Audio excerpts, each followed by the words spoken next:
ઓમ શ્રી ગણેશાય નમઃ. જય શ્રી કૃષ્ણ મિત્રો. સપ્ત નદી માતાની કથા.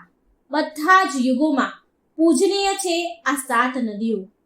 મોક્ષદાયીની કથા છે આ. ગંગા, યમુના, સરસ્વતી, નર્મદા, ગોમતી, ગોદાવરી, સરયુ વગેરે આ 7 નદીઓની આપણે કથા પૂરા ધ્યાનથી મનથી સાંભળશું. આ માતાઓ, આ નદીઓ આપણા પાપોને નષ્ટ કરનારી માતાઓ છે. પ્રિય ભક્તગણો, ગંગા તથા અન્ય નદી માતાનું વર્ણન કરતા વેદ વ્યાસજી ઋષિ કહે છે કે બધા જ નદીઓના દર્શનથી, નદીના પાણીના સ્પર્શથી, જળપાન કરવાથી તથા નામ કીર્તન કરવાથી સેંકડો તથા હજારો પાપોને ગંગા તથા અન્ય નદીઓ પવિત્ર કરે છે. જે પ્રકારે દેવતાઓને અમૃત, પિતૃઓને શ્રાદ્ધ તથા નાગોને સુધા તૃપ્તકારક છે, તે પ્રકારે મનુષ્યને ગંગા જળ તૃપ્તકારક છે. પ્રિય ભક્તો, આ એવી માતાઓ છે જે જીવનદાયિની છે. એના વિના આપણો ઉદ્ધાર બહુ જ કઠણ છે. આ એવી માતાઓ છે જે આપણને સુખ, સમૃદ્ધિ, મોક્ષ પ્રદાન કરે છે અને આપણે સુખ સમૃદ્ધિ મેળવીએ છીએ. માટે તેમની ગાથા તથા કથા જરૂર સાંભળજો. તો ચાલો આ માતાઓને આપણા હૃદયમાં ઉતારીને તેમની શ્રદ્ધાપૂર્વક કથા સાંભળીશું અને પોતાને કૃતાર્થ કરીશું.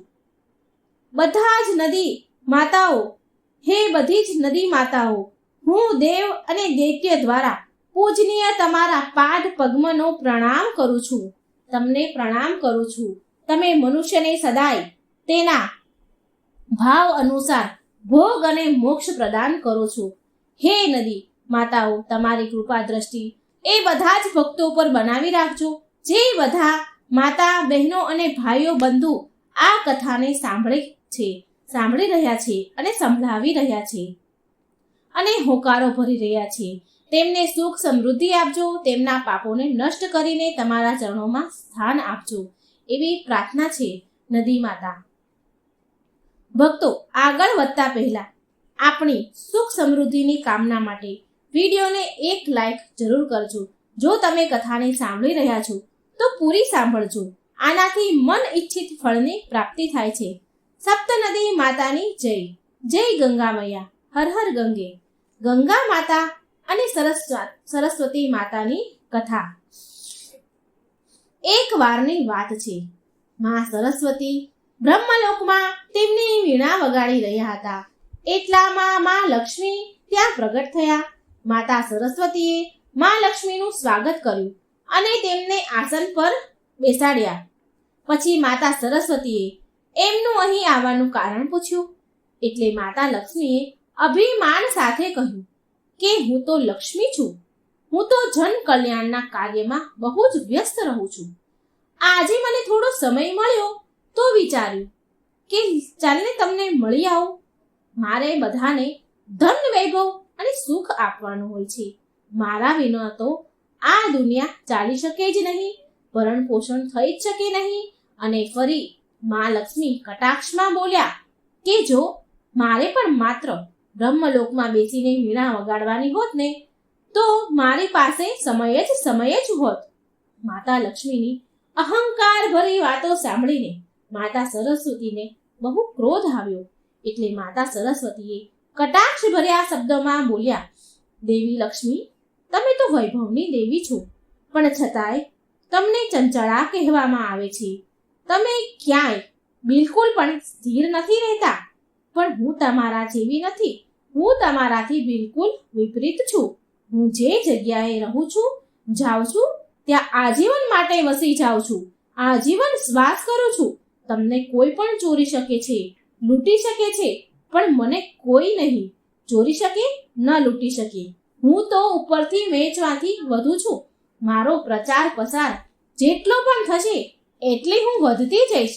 કોઈ પણ મનુષ્ય ગમે તેટલો ધનવાન કેમ ન હોય, પણ જ્યાં સુધી હું એની સાથે નથી હોતી ત્યાં સુધી તેનું જીવન નિરર્થક છે. તેના જીવનમાં ન હોઉં ત્યાં સુધી તેનું જીવન માટી સમાન છે. માં સરસ્વતી ક્રોધમાં આજે લાલ ચોળ થઈ રહ્યા હતા. સાથે માં સરસ્વતીએ એ પણ કહ્યું કે એમના મંત્રો વિના ભગવાન વિષ્ણુની પૂજા પણ અધૂરી છે. માતા સરસ્વતીના તર્કોથી માતા લક્ષ્મી સંતુષ્ટ ન થયા અને ના એની વાતોથી ફર્યા. ત્યાર પછી મા લક્ષ્મી બોલ્યા, હવે આ વિવાદનો નિર્ણય તો માત્ર ને માત્ર શ્રી હરિ વિષ્ણુ જ કરશે, કારણ કે દેવી સરસ્વતી તમને તો વાણીમાં કોઈ ન હરાવી શકે. ત્યાર પછી બંને દેવી મા લક્ષ્મી અને મા સરસ્વતી નિર્ણય કરવા માટે ભગવાન વિષ્ણુ લોકમાં આવ્યા. ત્યાં પહેલેથી જ દેવી ગંગા ભગવાન વિષ્ણુના ચરણોમાં બેઠા હતા. શ્રી હરિને ધ્યાનમાં લીન જોઈને માતા લક્ષ્મી તેમની પાસે જઈને બેસી જાય છે, પણ કોઈ પણ મા સરસ્વતીને બેસવા માટે કહેતું નથી. તો આ બધું જોઈને મા સરસ્વતીને બહુ ક્રોધ આવ્યો અને બોલ્યા, હે દેવી લક્ષ્મી, તમે જ મને અહીં લઈને આવ્યા છો ને, અને તમે તો મને બેસવાનું સ્થાન પણ ન આપ્યું, બેસવાનું પણ ન કહ્યું. મને તમે બોલાવ્યા તો તમે જ છે, બોલાવીને કોઈ સ્થાન નથી આપી રહ્યા બેસવા માટે. શું વિષ્ણુ લોકમાં અતિથિનું આવી રીતે સત્કાર કરવામાં આવે છે? આ સાંભળીને માતા લક્ષ્મી બોલ્યા કે મારો નિવાસ તો શ્રી હરિ વિષ્ણુના હૃદયમાં જ છે, અને દેવી ગંગાને સ્વયં પ્રભુ શ્રી હરિએ તેમના ચરણોમાં સ્થાન આપ્યું છે. આના સિવાય એમની પાસે જગ્યા ખાલી નથી જ્યાં તમને હું સ્થાન આપી શકું. આટલું કહીને બંને દેવી માં ગંગા અને માં લક્ષ્મી બંને દેવી માં સરસ્વતી પર હસવા લાગ્યા. માં સરસ્વતીની મજાક ઉડાવતા જોઈને માં સરસ્વતીને બહુ ક્રોધ આવ્યો. બંને લક્ષ્મીજીએ અને સરસ્વતીએ એના પર હસ્યા, એટલે આ ક્રોધ માં સરસ્વતીથી સહન ન થઈ રહ્યો. એના ક્રોધની સીમા ન રહી. માં સરસ્વતીએ માં લક્ષ્મીને કહ્યું, તમને બહુ અભિમાન છે તમારું વૈભવ અને શ્રી હરિના હૃદયમાં રહેવાનો ને, તો હું તમને અહીંથી દૂર કરી દઈશ અને હું એક દિવસ ભગવાન શ્રી હરિના હૃદયમાં સ્થાપિત થઈ જઈશ. આટલું કહીને માતા સરસ્વતીએ માં લક્ષ્મીને શ્રાપ આપી દીધો અને કહ્યું કે તમે વિષ્ણુ લોક છોડીને ધરતી લોક પર ચાલ્યા જશો, જ્યાં તમે વૃંદાના રૂપમાં જન્મ લેશો. ત્યાં જઈને તમારો ભગવાન વિષ્ણુ સાથે કોઈ સંબંધ નહીં રહે અને ધરતી પર તમારા લગ્ન એક અસુર સાથે થશે. આવી રીતે માં સરસ્વતીએ લક્ષ્મીજીને શ્રાપ આપ્યો. તો આ શ્રાપ સાંભળીને માં ગંગાને સરસ્વતી પર બહુ ક્રોધ આવ્યો અને એણે માં ગંગાએ સરસ્વતીને શ્રાપ આપ્યો કે એ એક નદીના રૂપમાં પૃથ્વી લોક પર વહેશે. પ્રિય ભક્તો, આ શ્રાપ હજી અહીં પૂરો ન થયો, આ વાત હજી અહીં પૂરી ન થઈ. માં લક્ષ્મીનો પક્ષ લેતા દેવી ગંગાએ માં સરસ્વતીને શ્રાપ આપી તો દીધો, પણ માં સરસ્વતીને આ ભેદભાવ બિલકુલ ન ગમ્યો. માટે માં સરસ્વતીએ ક્રોધમાં આવીને દેવી ગંગાને પણ શ્રાપ આપી દીધો કે હું પણ તમને શ્રાપ આપું છું કે તમે પણ પૃથ્વી લોક પર નદીમાં વહેશો અને તમારામાં હાડકાં, કંકણ, હાડપિંજર વહાવવામાં આવશે. પ્રિય ભક્તો, જ્યારે આ શ્રાપની વાત અહીં પૂરી થઈ તો ત્રણેય દેવીઓ પછતાવા લાગી અને એની શ્રાપની મુક્તિના ઉપાયો શોધવા લાગી. એટલામાં ભગવાન વિષ્ણુના નેત્ર ખુલ્યા અને બોલ્યા, હે દેવીઓ, મેં તમારી વાતોને સાંભળી અને સમજી. તમને આ શ્રાપનું ફળ તો તમારે ત્રણેયને ભોગવવું જ પડશે. આ વાત માતા ગંગાને બહુ દુઃખી કરવા લાગી. મા ગંગા બહુ દુઃખી થયા કે હવે એમને મૃત્યુલોકમાં જવું જ પડશે અને ત્યાં જઈને રહેવું પડશે. બધા જ મનુષ્યોના પાપને ધોવા પડશે.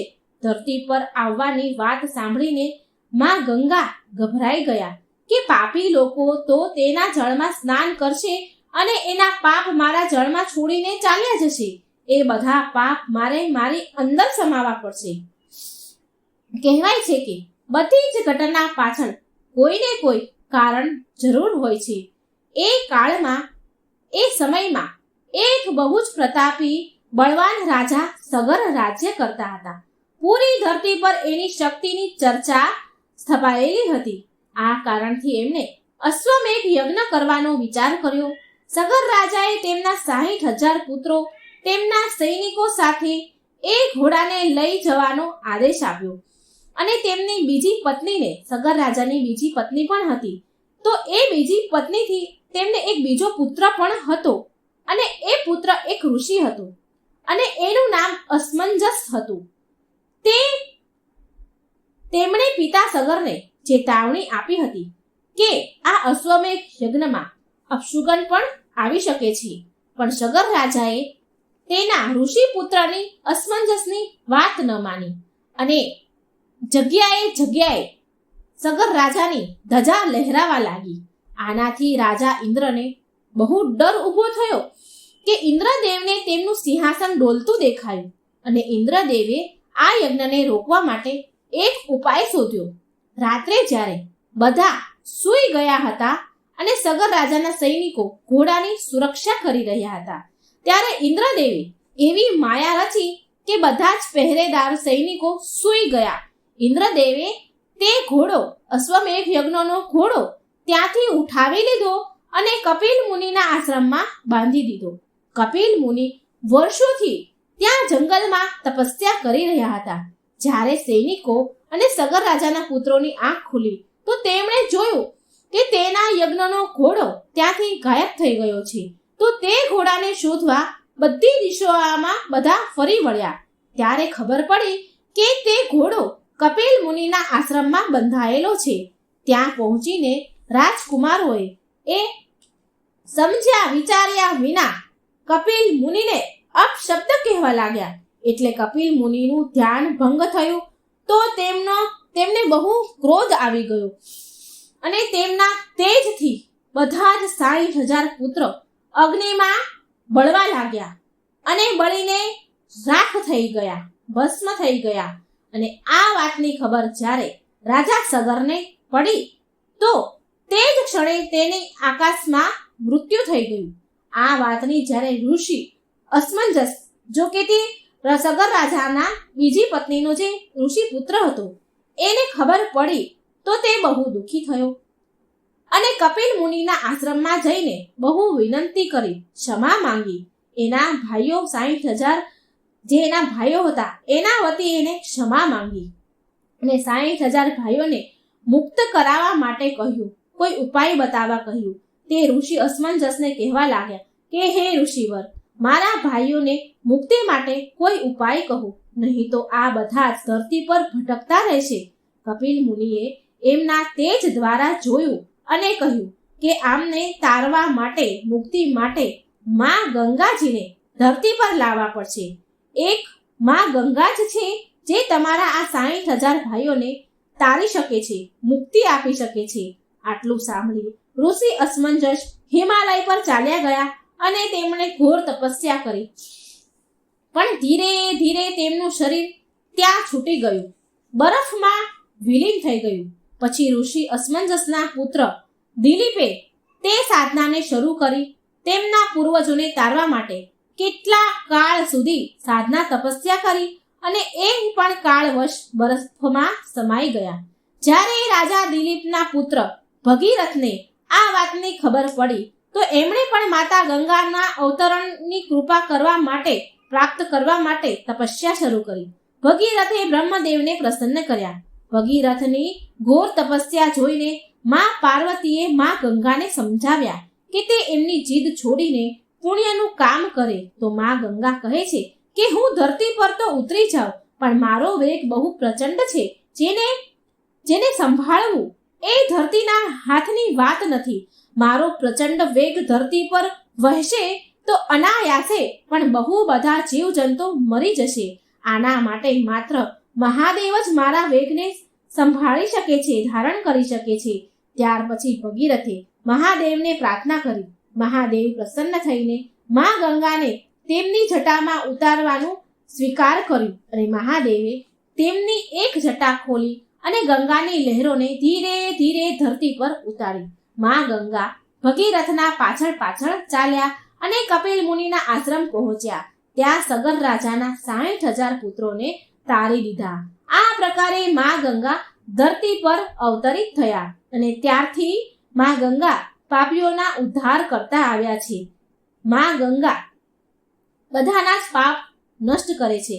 કહેવાય છે કે આ પ્રકારે માં સરસ્વતી દ્વારા માં ગંગાને શ્રાપ આપેલો પણ સિદ્ધ થઈ ગયો અને સરસ્વતી માતા પણ નદી બનીને પૃથ્વી પર અવતરિત થઈ વહેવા લાગ્યા. જય માં સરસ્વતી, જય માં ગંગા. હે માં, તમારા બધા જ ભક્તોના કલ્યાણ કરજો. ઓમ ગંગાએ નમઃ. પ્રિય ભક્તો, હવે આપણે સાંભળીશું માં યમુનાની કથા. યમુના માતાની કથા અનુસાર સૂર્યદેવની પત્ની સંધ્યાને 2 સંતાન હતા. સંધ્યાના પુત્રનું નામ યમરાજા અને પુત્રીનું નામ યમુના હતું. સંધ્યા એમના પતિ સૂર્યદેવનું તેજ કિરણો સહન ન કરી શક્યા અને એ કારણે તેમણે તેનું બીજું રૂપ છાયાને સૂર્યદેવ પાસે મૂકી તેના પિયર ચાલ્યા ગયા. અને છાયાએ તાપી અને શનિને 2 પુત્રીને જન્મ આપ્યો. શનિને અને તાપીને જન્મ આપ્યો. આ છાયાને સદાય યુવાન રહેવાવાળા અશ્વિન કુમારોનો પણ જન્મ થયો, જે દેવતાઓના વેદ માનવામાં આવે છે. હવે સંધ્યાના ગયા પછી છાયાનો વ્યવહાર યમુના અને યમદેવ સાથે અંતર આવી ગયું. એમનો વ્યવહાર દુર્વ્યવહાર થવા લાગ્યો. તેમનો વ્યવહાર સાવકીમાં જેવો થવા લાગ્યો. આવા વ્યવહારથી વ્યાકુળ થઈને યમદેવે તેની નગરી યમપુરી એટલે કે યમલોક વસાવ્યું. યમુના એના ભાઈને યમપુરીમાં પાપીઓને દંડ દેતા જોઈને દુઃખી થતા હતા, માટે યમુના ગૌલોકમાં ચાલ્યા ગયા.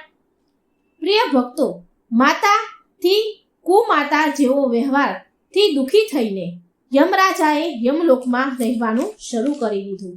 તે છાયાના વ્યવહારથી દુઃખી હતા યમુનાજી અને યમરાજા. અને પછી યમુનાજી ગૌલોકમાં ચાલ્યા ગયા અને ત્યાંથી ધરતી પર આવ્યા અને ધરતી પર ભગવાન કૃષ્ણની ચોથી પટરાણી બન્યા. ભગવાન શ્રી કૃષ્ણએ બાળપણની વધારે પડતી લીલાઓ યમુના નદીના તટ પર કરી છે.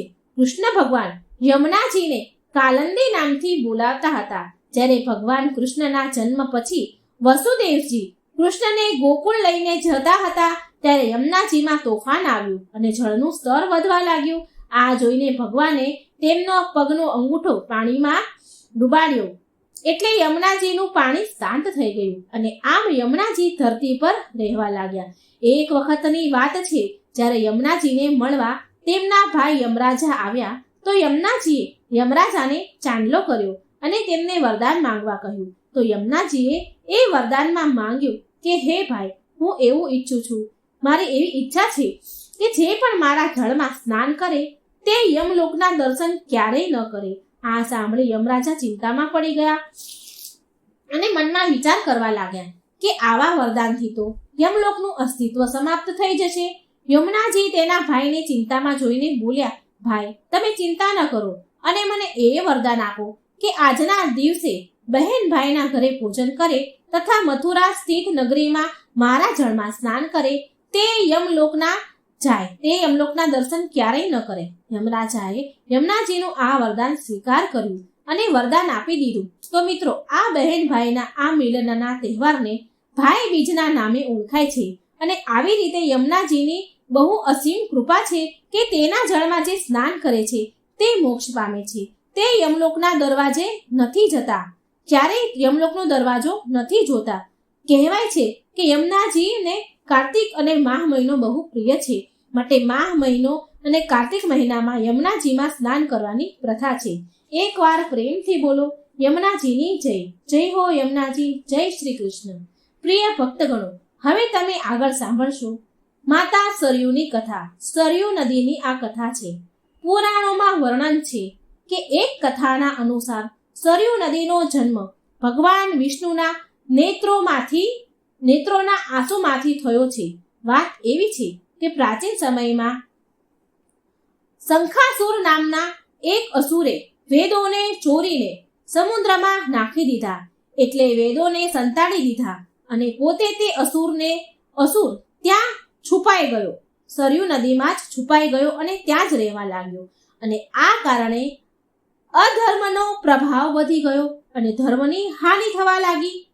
માટે ભગવાન વિષ્ણુએ ધર્મની રક્ષા કરવા માટે મત્સ્ય અવતાર ધારણ કરીને તે દૈત્યનો સંહાર કર્યો અને પછી એ વેદો બ્રહ્માજીને આપી દીધા.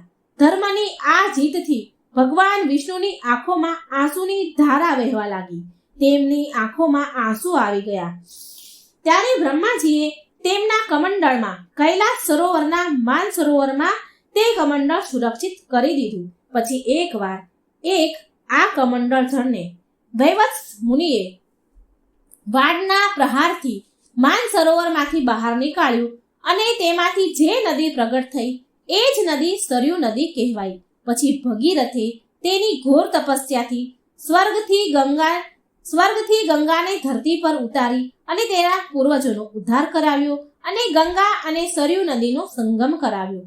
પ્રિય ભક્તો, સરયુ નદી માતાની એક કથા બીજી પણ પ્રચલિત છે, જે સીતા માતાથી જોડાય છે. આ વાત એ સમયની છે જ્યારે માતા ભગવાન શ્રી રામ અને લક્ષ્મણ સહિત માતા સીતા ભગવાન શ્રી રામ અને લક્ષ્મણ સહિત 14 વર્ષ માટે વનવાસ જઈ રહ્યા હતા. ત્યારે મા સીતાએ સરયુ માતાને પ્રાર્થના કરી હતી કે તે સહકુશળ પાછા અયોધ્યા નગરી આવી જશે શ્રી રામ અને લક્ષ્મણ સાથે, તો તે સરયુ માતાની પૂજા કરશે. જ્યારે 14 વર્ષ વીતી ગયા પછી જ્યારે તે 14 વર્ષ પછી શ્રી રામ અને લક્ષ્મણ સાથે અયોધ્યા આવે છે, તો એની ખુશીમાં અયોધ્યા નગરીમાં ચારેય બાજુ ખુશી, હર્ષ, ઉલ્લાસ હતો અને ચારેય બાજુ દીવા પ્રગટાવવામાં આવ્યા હતા. આ ઉત્સાહ, આ ઉમંગમાં સીતાજીને સમય ન મળ્યો સરયુ નદીની પૂજા કરવાનો. અને એ સમયે મા સીતાને યાદ આવ્યું કે વનવાસ જતા સમયે મા સરયુને વચન આપ્યું હતું કે તે ફરી એના પતિ અને દિયર લક્ષ્મણ સાથે પાછા સ્વકુશળ આવશે તો પૂજા કરશે, વિધિ વિધાનથી પૂજા કરશે. આમ વિચારીને માતા સીતા લક્ષ્મણને સાથે લઈ ગયા અને રાત્રે સરયુ નદીના તટ પર પહોંચી ગયા. દિવસે સમય ન મળ્યો માટે મા સીતા રાત્રે સરયુ નદીના તટ પર પૂજા કરવા જાય છે. મા સીતાએ સરયુની પૂજા કરવા માટે લક્ષ્મણને જળ લાવવા માટે કહ્યું. હવે લક્ષ્મણ જળ લાવવા માટે ઘડો લઈને સરયુ નદીમાં ઉતર્યા. લક્ષ્મણ જળ ભરી જ રહ્યા હતા એટલામાં સરયુ નદીની અંદરથી અખાસુર નામનો એક મહા અસુર નીકળ્યો, જે લક્ષ્મણને ગળવા માટે આગળ વધ્યો. ત્યારે મા સીતાએ આ દ્રશ્ય જોઈ લીધું અને તેમણે લક્ષ્મણને બચાવવા માટે અધાસુરને ગળતા પહેલા મા સીતાએ લક્ષ્મણને જ ગળી લીધા. લક્ષ્મણને ગળી ગયા. લક્ષ્મણને ગળી જતાની સાથે મા સીતા અને લક્ષ્મણનું શરીર જળ સમાન તત્વમાં બદલાઈ ગયું. આ અદ્ભુત દ્રશ્ય હનુમાનજી જોઈ રહ્યા હતા અને એ એક ઝાડ પાછળ સંતાઈ ગયા. હનુમાનજીએ માતા સીતા અને લક્ષ્મણને મિશ્રિત શરીર એક ઘડામાં ભરી લીધું અને ભગવાન શ્રી રામ સામે ઉપસ્થિત થયા અને બધી જ ઘટના ભગવાન શ્રી રામને હનુમાનજીએ કહી સંભળાવી. હનુમાનજીની બધી જ વાત સાંભળીને શ્રી રામ ભગવાન હસ્યા અને એમણે હનુમાનજીને કહ્યું કે આ રાક્ષસને ભગવાન શિવનું વરદાન છે કે મળેલું છે, માટે રાક્ષસનું વધ તો હું પણ ન કરી શકું. ભગવાન શિવના આ વરદાન અનુસાર અધાસુરનો વધ ત્યારે જ કરી શકાય છે જ્યારે સીતા અને લક્ષ્મણનું શરીર એક થઈને કોઈ તત્વમાં બદલી જાય અને હનુમાન એ તત્વનો ઉપયોગ એક શસ્ત્રના રૂપે કરે. પ્રિય ભક્તો, પ્રભુ શ્રી રામની વાત સાંભળી હનુમાનજીએ એ ઘડાના જળને ગાયત્રી મંત્રથી અભિમંત્રિત કરીને સરયુ નદીમાં વહાવી દીધું. સરયુ નદીમાં એ જળ ભળી જતા નદીમાં આગની જ્વાળા ઉઠી, જેમાં બળીને અધાસુર રાક્ષસ ભસ્મ થઈ ગયો. અધાસુરના ભસ્મ થતાની સાથે સરયુ નદીએ સીતા અને લક્ષ્મણને પાછું શરીર આપી દીધું અને આવી રીતે ફરીથી એમનું નવું જીવન તેમને મળ્યું. મિત્રો, તમને જણાવીને હેરાની થશે કે ગંગાની જેમ પવિત્ર હોવા છતાં પણ આ નદીનું જળ પૂજા પાઠમાં કામમાં નથી લેવામાં આવતું, કારણ કે આની પાછળ ભગવાન શિવનો આ નદીને શ્રાપ છે. ઉત્તર રામાયણ અનુસાર જ્યારે શ્રી રામે સરયુ નદીમાં જળ સમાધિ લઈને તેમના દેહનો ત્યાગ કર્યો હતો, ત્યારે આ વાતથી ભગવાન શિવ બહુ ક્રોધે ભરાયા અને તેમણે સરયુ નદીને શ્રાપ આપી દીધો કે તારું જળ હવે પૂજા પાઠના કામમાં લેવામાં નહીં આવે. હા, પણ તારા જળમાં સ્નાન કરવાથી લોકોના પાપ જરૂર નષ્ટ થશે. તો મિત્રો, આ હતી સરયુ નદી માતાની કથા. પ્રેમથી બોલો સરયુ માતાની જય. મિત્રો, હવે આપણે સાંભળશું ગોદાવરી નદીની કથા. ગોદાવરી માતાની કથા અનુસાર પ્રાચીન સમયમાં બ્રહ્મગીરી પર્વત ઉપર ઋષિ ગૌતમ તેમની પત્ની અહલ્યા બંને રહેતા હતા અને તપસ્યા કરતા હતા. એ ક્ષેત્રમાં એવા કેટલાય ઋષિ હતા જે ગૌતમ ઋષિથી ઈર્ષ્યા કરતા હતા અને તેમને નીચું દેખાડવાની ભરપૂર કોશિશ કરતા હતા. એકવાર બધા જ ઋષિઓએ ગૌતમ ઋષિ પર ગૌ હત્યાનો આરોપ લગાવી દીધો. વાત એવી હતી કે તે સમયે બધા જ ઋષિઓ એક ષડયંત્ર રચી રહ્યા હતા. રચ્યું હતું એક બહુ જ દુબળી પાતળી મરણ ઓહારતી હોય એવી ગાય, જોકે તે મરણ અવસ્થામાં જ હતી, તેને ગૌતમ ઋષિના ખેતરમાં મોકલી દીધી. હવે એ ગાય ઉગેલો પાક હતો જે ખેતરમાં એ ખાવા લાગી. હવે આ જોઈને ગૌતમ ઋષિએ એ ગાયને ખેતરમાંથી નીકાળવા માટે એક પાતળી એવી લાકડી લઈને ગયા. એક લાકડીથી તેમણે ગાયને માર્યું તો ન હતું, માત્ર તેને અડાડી જ હતી. જેવી એમને ખાલી લાકડી અડાડી એવામાં એ ગાય અચાનક પડી અને જમીન પર પડી ગઈ.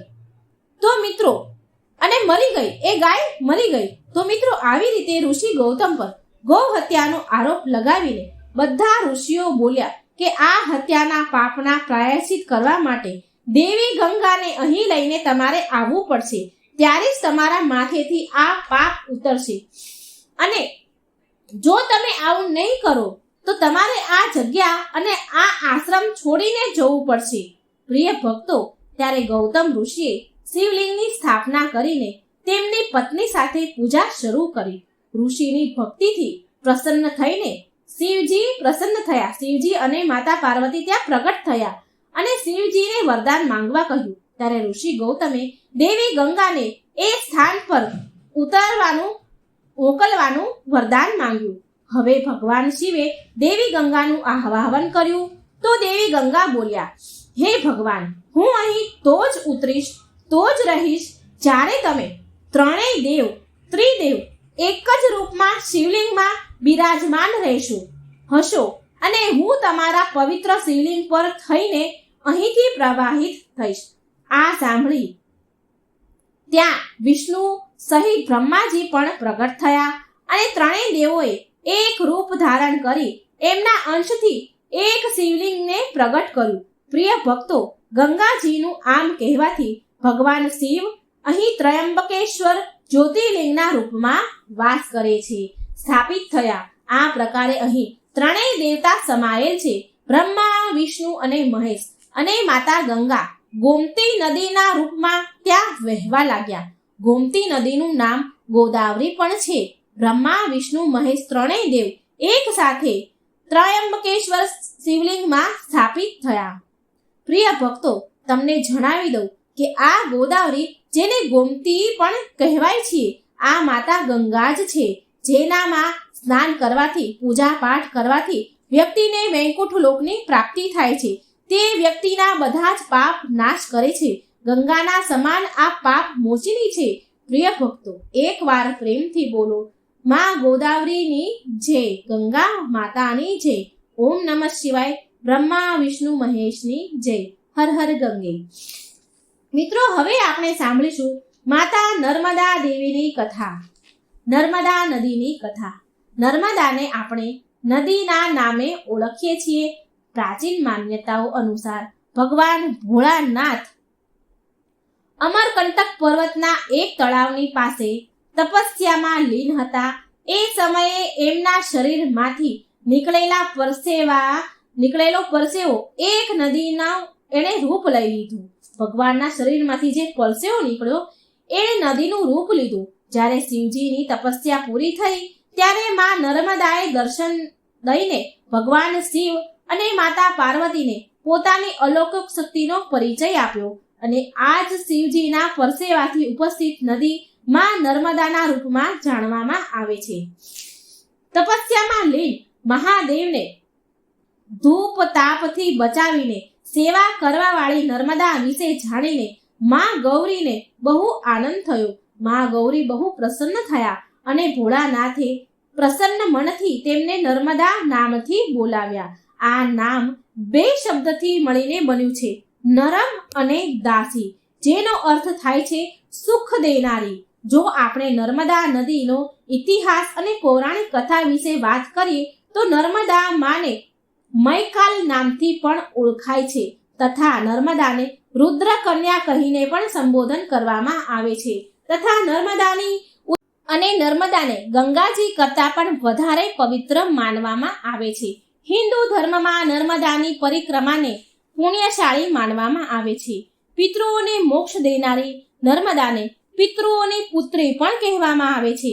પ્રિય ભક્તો, એક લોકકથા અનુસાર એવી માન્યતા છે કે નર્મદા રાજા મેઘલની પુત્રી હતી. કહેવાય છે કે રાજા મેઘલે તેમની અત્યંત રૂપવાન પુત્રી માટે એવું નક્કી કર્યું હતું કે જે પણ રાજકુમાર ગુલાબ કાવલીના દુર્લભ ફૂલ તેની પુત્રી માટે લાવશે તો તેની પુત્રીના લગ્ન એ ફૂલ લાવવાવાળા સાથે થશે.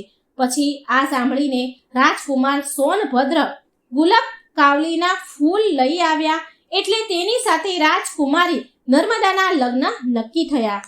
તે સમયે નર્મદા રાજકુમાર સોનભદ્રના દર્શન ન કરી શક્યા, પણ તેમના રૂપ અને યૌવન અને પરાક્રમની કથાઓ સાંભળી તે મનમાં સોનભદ્રને બહુ પ્રેમ કરવા લાગ્યા હતા.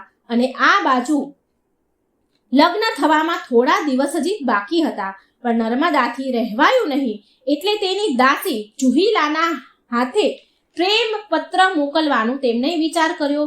હવે જુહીલાને પ્રેમ સંદેશ નર્મદાએ લખીને આપી દીધો. હવે જુહીલા તો નર્મદાની દાસી હતી અને સખી સમાન પણ હતી, માટે તેને મજાક કરવાનું સૂઝી આવ્યું. એટલે જુહીલાએ નર્મદા પાસેથી તેના વસ્ત્ર અને ઘરેણા માંગ્યા અને તે વસ્ત્ર ઘરેણા પહેરી નર્મદાના ઘરેણા વસ્ત્ર પહેરી અને રાજકુમારને પત્ર આપવા માટે નીકળી ગઈ. જુહીલા રાજકુમાર સોનભદ્રની પાસે પહોંચી તો રાજકુમાર સોનભદ્રએ તેની સખી જુહીલા નર્મદા સમજી બેઠા, ભૂલ કરી બેઠા અને સોનભદ્ર જેવા રાજકુમારને જોઈને અહીં જુહીલાના મનમાં પણ ખોટ આવી ગઈ. રાજકુમારના પ્રણય નિવેદન પ્રેમને એ ઠુકરાવી ન શકી. પ્રેમભરી વાતો એ જુહીલા ઠુકરાવી ન શકી, કારણ કે સોનભદ્રએ તો નર્મદા સમજીને એની સાથે વાત કરી હતી, તો એ પ્રેમ ઠુકરાવી ન શકી અને જુહીલાને ખોટ મનમાં આવી ગઈ અને સોનભદ્ર રાજકુમારના પ્રેમમાં પડી ગઈ. આ બાજુ જુહીલા હજી આવી નહીં એટલે નર્મદાની ધીરજ ખૂટી, ધીરજના બાણ તૂટ્યા. તેની ધીરજ ખૂટી. તેની દાસીની બહુ આતુરતાથી તે વાટ જોઈ રહી હતી, પણ હજી સુધી દાસી આવી નહીં. હવે જુહીલા ન આવી એને વાર લાગી એટલે તે પોતે જ સોનભદ્રને મળવાનું વિચારી અને નર્મદા ઘરેથી નીકળે છે સોનભદ્રને મળવા માટે.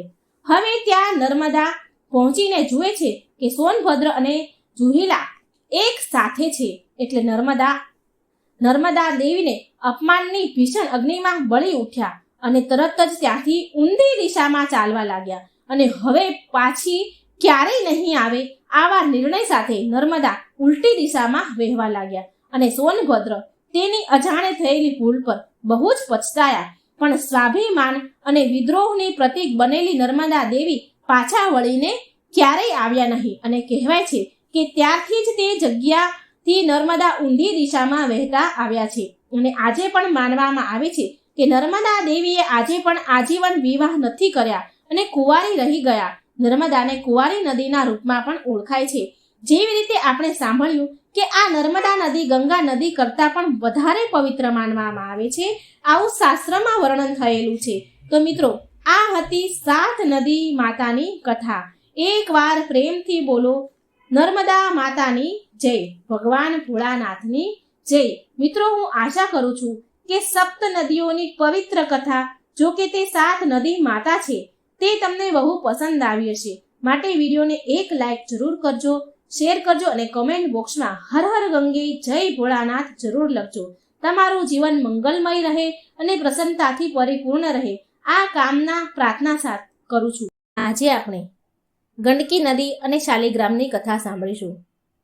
શાલિગ્રામ એક ગંડકી નદીમાંથી મળી આવે છે, જેમાં ભગવાન પોતે જ બિરાજમાન છે. તો આ કથા તમે પૂરા ધ્યાનથી અને મનથી સાંભળજો. તમે જાણતા જ હશો મિત્રો કે ભગવાન વિષ્ણુનું એક સ્વરૂપ શાલિગ્રામ પણ છે. પણ શું તમે એ જાણો છો કે ભગવાનના શાલિગ્રામ સ્વરૂપ પથ્થરને ગંડકી નદીમાં જ કેમ મળી આવે છે? જો નથી જાણતા તો અત્યંત પવિત્ર કથા આ વિડીયોને અંત સુધી જરૂર સાંભળજો, કેમ કે શાલિગ્રામની કથા એક ગણિકા સાથે જોડાયેલી છે. ઓમ નમો ભગવતે વાસુદેવાય. મિત્રો, જેવી રીતે નર્મદા નદીના હર એક પથ્થરને ભગવાન શિવનું રૂપ માનીને નર્મદેશ્વર કહેવામાં આવે છે, એવી જ રીતે ગંડકી નદીના હરેક પથ્થરને શાલિગ્રામ કહેવાય છે. એના હરેક પથ્થર શાલિગ્રામ હોય છે. એવું કહેવાય છે કે ભગવાન વિષ્ણુ આ નદીના શાલિગ્રામમાં સ્વયં પ્રતિષ્ઠિત હોય છે. આની પ્રાણ પ્રતિષ્ઠા નથી કરવી પડતી. પૌરાણિક કથા અનુસાર હજારો વર્ષ પહેલા એક ગણિકા થઈ હતી. તેનું નામ ગંડકી હતું. એ ગણિકા રોજ રાતે કોઈને કોઈ પુરુષ સાથે ભોગવિલાસ કરતી અને બદલામાં એ પુરુષ પાસેથી ધન પણ મેળવતી હતી.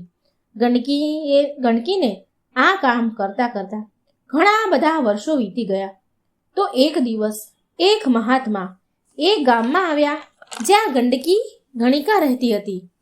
તે મહાત્માએ ગામમાં આવીને એ ગામવાળાનું કલ્યાણ કર્યું. આ સાંભળીને જોઈને એ ગંડકી પણ એ મહાત્મા પાસે જઈને કહે છે, હે મહાત્મા, તમે તો સંત છો, તો તમે મુજ ગણિકાનું પણ કંઈ કલ્યાણ કરી દો.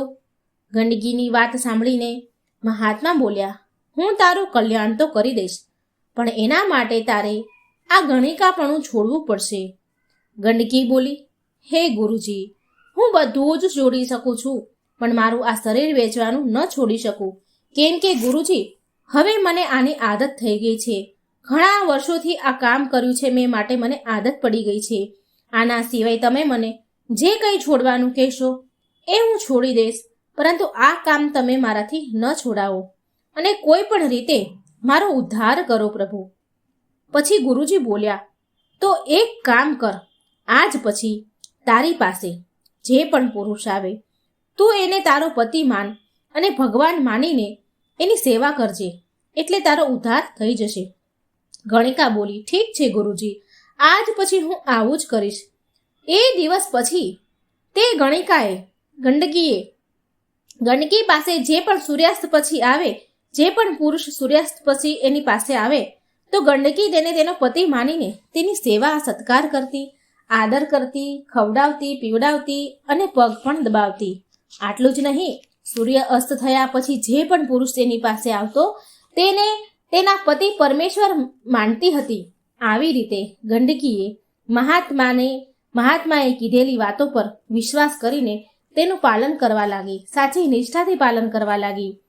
હવે આ તરફ વૈકુંઠ લોકમાં બેઠા બેઠા ભગવાન વિષ્ણુ આ બધું જ જોઈ રહ્યા હતા. આમ ઘણા દિવસ થઈ ગયા પછી શ્રી હરિ વિષ્ણુને વિચાર આવ્યો કે કેમ ન હું આ ગંડકીની પરીક્ષા લઉં. આમ વિચાર કરી ભગવાને પરીક્ષા લેવાનો નિર્ણય લીધો. એક દિવસની વાત છે, જ્યારે સૂર્ય અસ્ત થયો તો ભગવાન વિષ્ણુ એક પુરુષના વેશમાં તે ગંડકી પાસે આવ્યા. એ ગણિકાના ઘરે આવ્યા. જ્યારે ભગવાન આવ્યા તો તે ગંડકીએ રોજની જેમ તે પુરુષના ચરણ ધોયા, ભોજન કરાવ્યું, પાણી પીવડાવ્યું અને પગ પણ દબાવ્યા. આ બધું જોઈને ભગવાન વિષ્ણુ તો બહુ પ્રસન્ન થયા. પછી રાતે પ્રતિક્રિયા પછી ભગવાન વિષ્ણુ ગંડકી સાથે સૂઈ ગયા. અચાનક સવારે 4 વાગે ભગવાને ગંડકીને જગાડી અને બોલ્યા કે મને તો બહુ માથું દુખે છે. પુરુષ રૂપી ભગવાનની આવી હાલત જોઈ તે ગંડકી બોલી, હું હમણાં જ કોઈ વૈદ્યને બોલાવીને આવું છું. એટલે ભગવાન બનેલા એ પુરુષ બોલે છે, નહીં નહીં, તું ક્યાંય ન જા, હું તારા વિના નહીં રહી શકું. અને ભગવાનને એટલું બધું જોરમાં માથું દુખવા લાગ્યું કે જોત જોતામાં એમના પ્રાણ નીકળી ગયા. મિત્રો, ભગવાન તો માત્ર મરવાનું નાટક જ કરી રહ્યા હતા. ભગવાન તો મરી ગયા એટલે તે ગંડકી ગણિકાને લાગ્યું કે અરે, આ તો મારા પતિ હતા.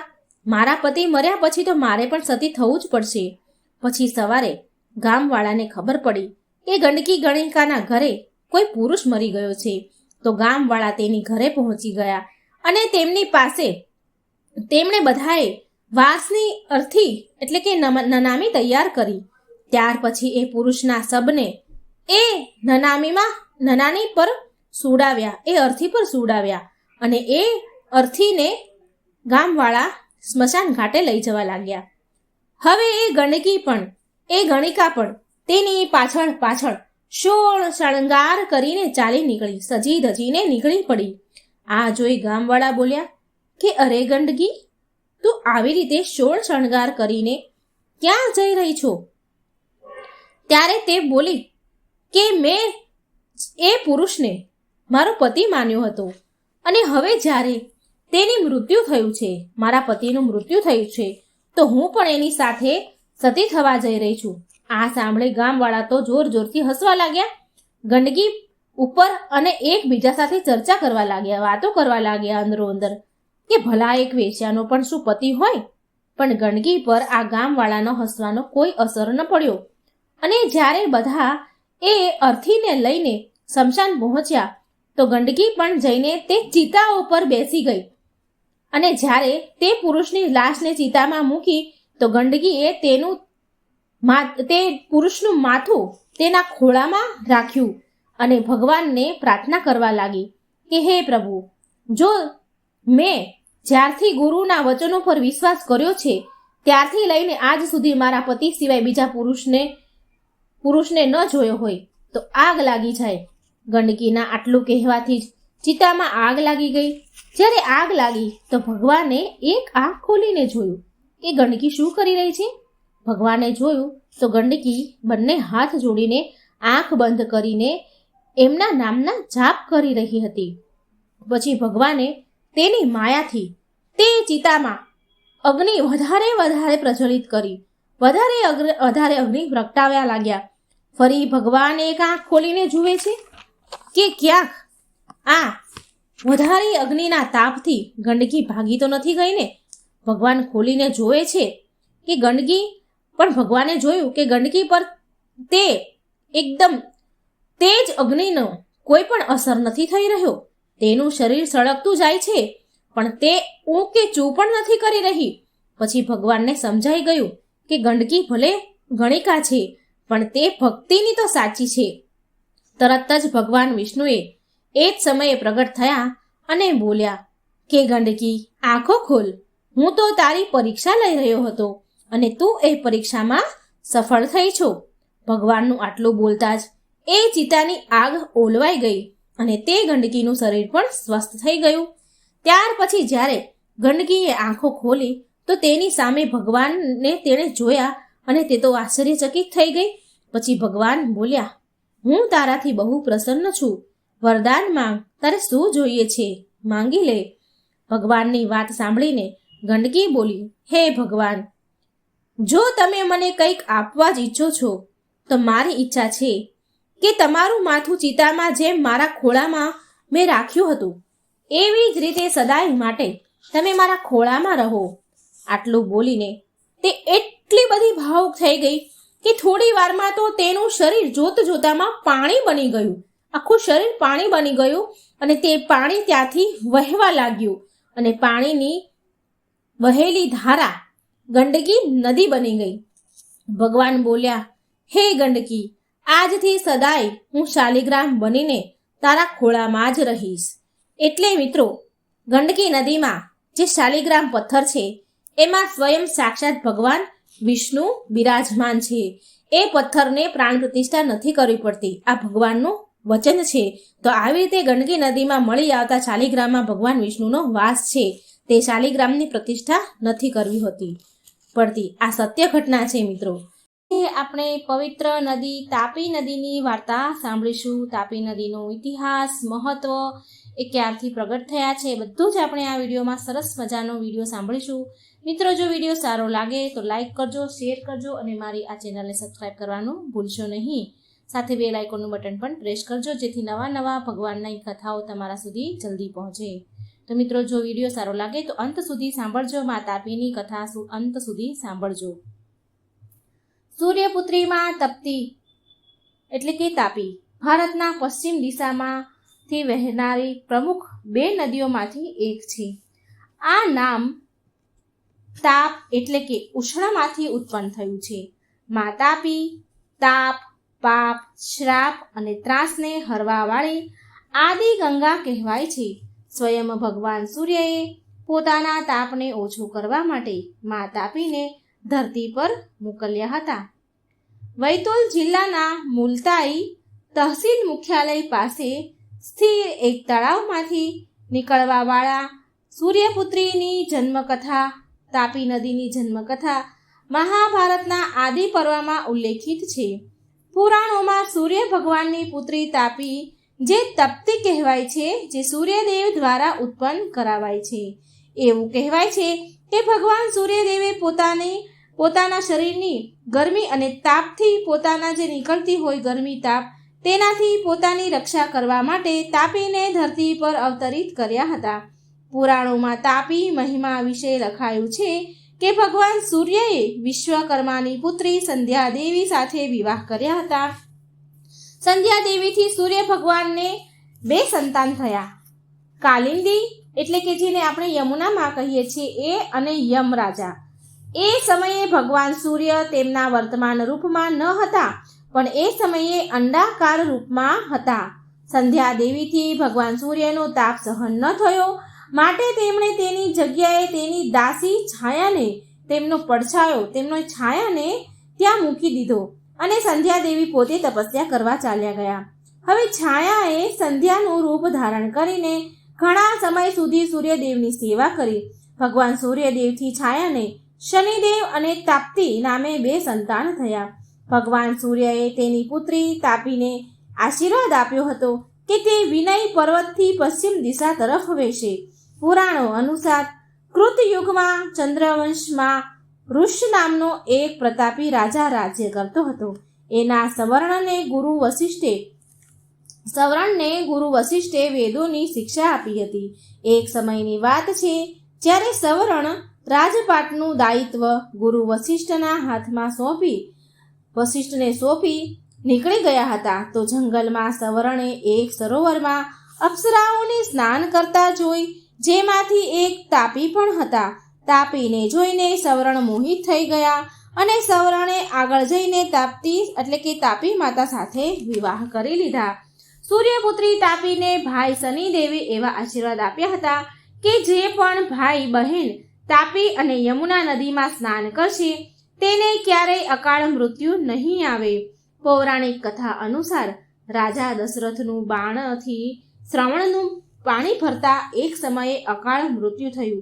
આ કથા તો તમે મિત્રો જરૂર સાંભળી જ હશે કે રાજા દશરથ શિકાર કરવા ગયા હતા, ત્યારે એમણે હરણ સમજીને એ શ્રવણ પાણી ભરતા હતા, જેથી અવાજ આવવાથી દશરથ રાજાએ તીર છોડ્યું હતું અને એનાથી શ્રવણનું મૃત્યુ થયું હતું. એટલે પુત્રના મોતથી દુઃખી આંધળા માતા પિતાએ રાજા દશરથને શ્રાપ આપ્યો હતો કે તેની પણ મૃત્યુ પુત્ર મોહમાં થશે. પ્રભુ શ્રી રામના વનવાસ પછી રાજા દશરથ પણ પુત્ર મોહમાં મૃત્યુને પ્રાપ્ત થયા હતા. રામજીના વનવાસ જવાથી એમને ખૂબ આઘાત લાગ્યો હતો, એટલે એમનું મૃત્યુ થયું હતું. પણ તેમને હત્યાનો શ્રાપ મળ્યો હતો દશરથ રાજાને, જેના કારણથી તેમને સ્વર્ગની પ્રાપ્તિ ન થઈ શકી. મોટો જ્યેષ્ઠ પુત્ર કહેવાય છે કે મોટો જ્યેષ્ઠ પુત્ર એટલે જે સૌથી મોટો પુત્ર જીવતો હોય અને એના છતાં પણ બીજા દ્વારા જો શ્રાદ્ધ, અંતિમ ક્રિયા, અગ્નિ સંસ્કાર ક્રિયાક્રમ કરવામાં આવે તો શાસ્ત્રો અનુસાર આ માન્ય નથી, એ પહોંચતું નથી. આવું કહેવાય છે કે જો મોટો પુત્ર હોય તો નાના પુત્રના હાથે કંઈ પણ કરાવાયું હોય તે સંસ્કાર ક્રિયાક્રમ પહોંચતું નથી, માન્ય નથી. એટલે એવામાં રાજા દશરથને મુક્તિ પ્રાપ્તિ ન થઈ શકી. માટે પ્રભુ શ્રી રામ સૂર્યપુત્રી માં આદિ ગંગા તાપીના તટ પર તેમના અનુજ લક્ષ્મણ, દેવી સીતાજીની ઉપસ્થિતિમાં પિતૃઓ અને તેમના પિતા દશરથ રાજાની તર્પણ વિધિ કાર્ય તાપી નદીમાં કર્યું હતું. ભગવાન શ્રી રામે 12 લિંગ પૂજા માટે 12 લિંગની સ્થાપના કરાઈ. 12 લિંગ સ્થાન પર રોકાઈને ભગવાન વિશ્વકર્માની મદદથી 12 લિંગોની આકૃતિ એટલે કે મૂર્તિઓ બનાવી, શિવલિંગો બનાવી તટ પર તેમણે સ્થાપના કરી, એમના પ્રાણ પ્રતિષ્ઠા કરી હતી. 12 લિંગમાં આજે પણ ઘણા તાપી સ્નાન ઘાટ છે જેવા ઘણા સ્થળ છે. લોકો તાપી ઘાટ પર નહાવા માટે આવે છે, જે ભગવાન શ્રી રામ અને માતા સીતાના મોજૂદગીનું પ્રમાણ આપે છે. શાસ્ત્રોમાં તો એવું કહેવાયું છે કે જો ભૂલથી પણ કે અજાણતા કોઈ મૃતદેહના હાડકાં તાપીના જળમાં પ્રવાહિત થઈ જાય છે તો પણ એ મૃત આત્માને મુક્તિ મળી જાય છે. જેવી રીતે મહાકાળના દર્શન કરવાથી અકાળ મૃત્યુ નથી થતું, એવી જ રીતે કોઈ પણ પ્રકારે અકાળથી થયેલા મૃત્યુ પામેલો હોય, અકાળથી મૃત્યુ થયેલો જે શિકાર દેહ હોય એની અસ્થિઓ તાપી જળમાં પ્રવાહિત કરવામાં આવે તો એ અકાળે મૃત્યુ પામેલ વ્યક્તિને મોક્ષ મળી જાય છે. એ પ્રેત યોનિમાં પણ હોય તો પણ એને મુક્તિ મળી જાય છે. આટલું મહત્વ માં તાપીનું છે. તાપી નદીના વહેતા જળમાં કોઈ વિધિ વિધાન કર્યા વગર અતૃપ્ત આત્માને આમંત્રિત કરી તેના બંને હાથમાં જળ લઈ અને મૃત આત્માને શાંતિ અને મુક્તિ માટેનો સંકલ્પ લઈને તે જે હાથમાં જળ લીધું હોય એ પાણી વહેતા પાણીમાં પ્રવાહિત કરી દે તો પણ એ મૃત વ્યક્તિને આત્માને મુક્તિ મળી જાય છે. આટલો મહિમા છે માતા તાપીનો. મુલતાઈનું નારદ કુંડ એ જ સ્થાન છે જ્યાં તાપી પુરાણ ચોરી કર્યા પછી નારદ મુનિને શારીરિક વ્યાધિ થઈ હતી. અહીં સ્નાન કરવાથી તેમને મુક્તિ મળી હતી. સૌથી આશ્ચર્યજનક તથ્ય તો એ છે કે સૂર્યપુત્રી તાપી માતાની સખી સહેલી ચંદ્રદેવની પુત્રી પૂર્ણા છે, જે તેમની સહાયક નદીના રૂપમાં ઓળખાય છે. પૂર્ણા નદી ભેંસદેહી નગરના પશ્ચિમ દિશાના સ્થિત કાશી તળાવમાંથી નીકળે છે. દરેક વર્ષે લાખોની સંખ્યામાં શ્રદ્ધાળુઓ અમાસ અને પૂનમના દિવસે નાહીને આ નદીઓમાં લાભ લે છે. કિંવદંતીઓ અનુસાર સૂર્ય અને ચંદ્રદેવ આપસમાં એકબીજાને વિરુદ્ધ છે, છતાં આવામાં બંનેની પુત્રીઓનું અનોખું મિલન આજે પણ લોકોની શ્રદ્ધાનું અનોખું કેન્દ્ર બન્યું છે.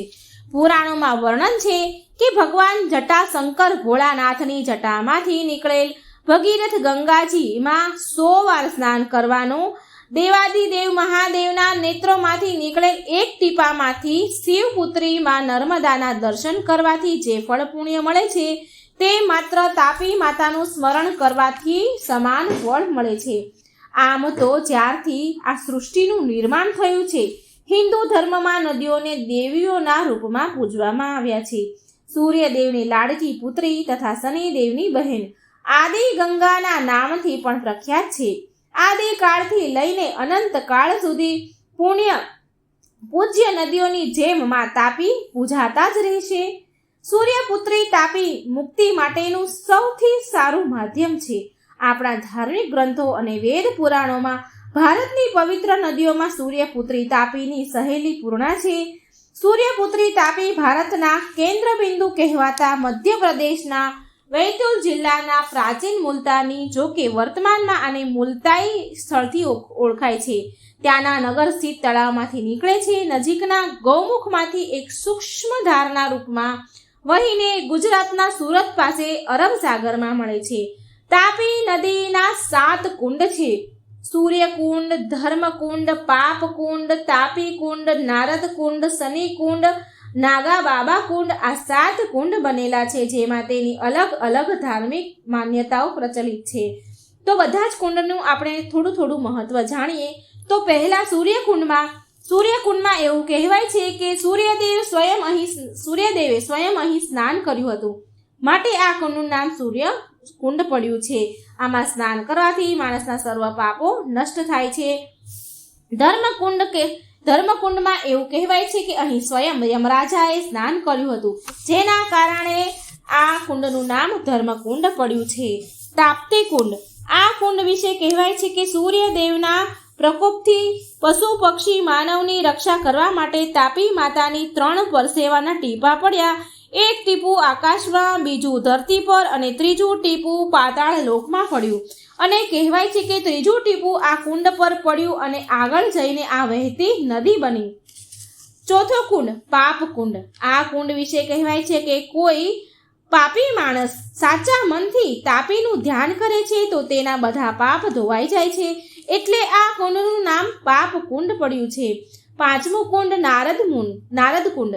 આ કુંડ વિશે કહેવાય છે કે એક સમયે દેવ ઋષિ નારદે તાપી પુરાણની ચોરી કરી, એના કારણે તેમને કોઢનો રોગ નીકળ્યો. પછી દેવ ઋષિ નારદે તાપીમાં સ્નાન કર્યું અને 12 વર્ષ સુધી તપસ્યા કરી અને પછી તાપી માતાના વરદાન પ્રાપ્ત થયું અને પછી તેમને શ્રાપમાંથી મુક્તિ મળી. એટલા માટે આ કુંડનું નામ નારદ કુંડ પડ્યું.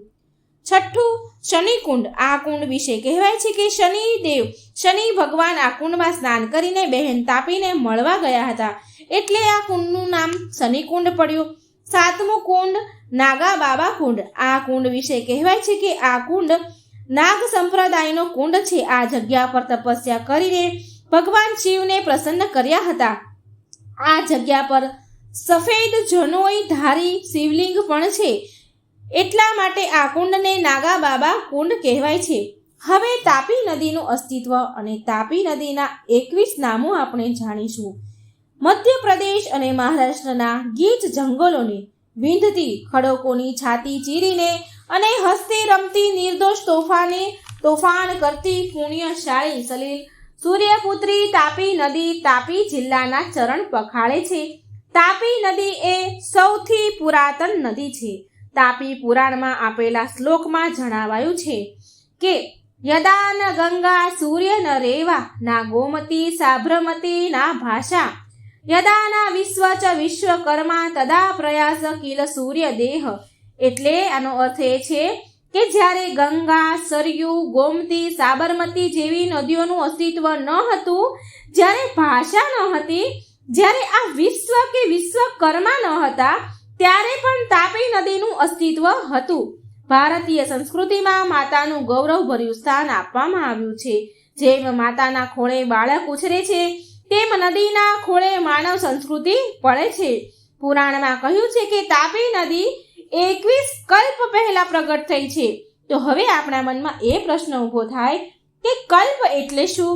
તો મિત્રો જણાવું તો શાસ્ત્રમાં જણાવ્યા પ્રમાણે એક કલ્પ એટલે 4 અબજ 32 કરોડ વર્ષ. તો એ રીતે 4 અબજ 32 કરોડ વર્ષને 21 સાથે ગુણતા આશરે 91 અબજ વર્ષ થાય. તો આમ તાપી માતા 21 કલ્પ પહેલા પ્રગટ થયા હતા. તાપી માતાનો જન્મ અષાઢ સુદ સાતમના દિવસે થયો હતો.